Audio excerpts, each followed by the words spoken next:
matters, COVID-19 and the restrictions. But first, let's get into the world of politics.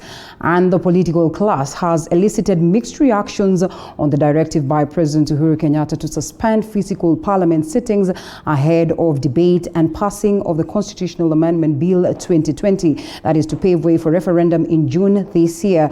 Parliament is expected to sit next week on Tuesday to consider the directive by the President as per standing orders, with a lot expected to pan out, including the budget making process and the BBI Constitutional Amendment Bill 2020. The BBI roadmap might be disrupted if Parliament will decide to alter its calendar on Tuesday next week, where is expected to consider President Uhuru Kenyatta's directive to suspend all ordinary physical sittings.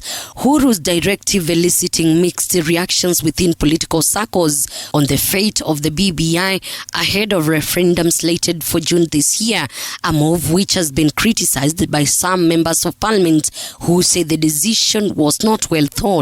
But we have to adjust how quickly we want to deal with it. In the thinking of those in Parliament, there was the thought that it would have been processed within 21 days, maybe within a month, latest.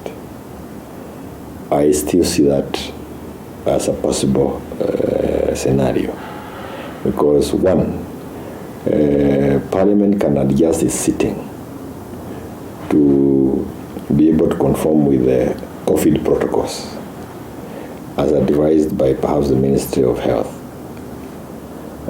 In the alternative, Parliament can have fewer sittings and maybe special sittings to deal with the BBI, but also crucially to deal with the issues of budget.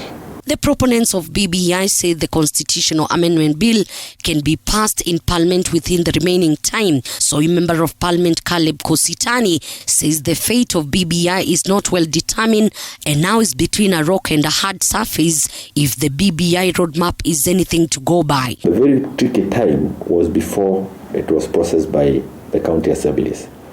After the county assemblies, everything else is an issue of management. You manage the time. Once we process it in Parliament, it goes to the President, and it can land on his desk in the morning, and he signs it in the morning. In the afternoon, it will be the IBC. So what I think IBC should be doing, and what I would expect them to be doing, is to already be in motion. What do we need? Timelines. What kind of administrative actions do they need to take? Joint Justice and Legal Affairs Committee is expected to give a report by Wednesday next week. At the moment, the committee ironing out various issues raised during public participation exercise and pondering on the issue of amending the Constitutional Amendment Bill 2020.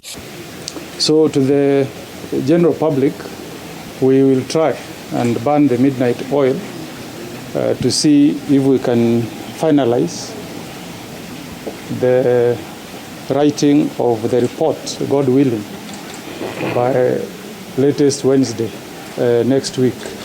That is the timelines we are working with as a committee, so that we release this report to the next stage.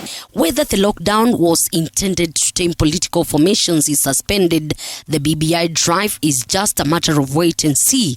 Elizabeth Motuko, TV 47 Nairobi.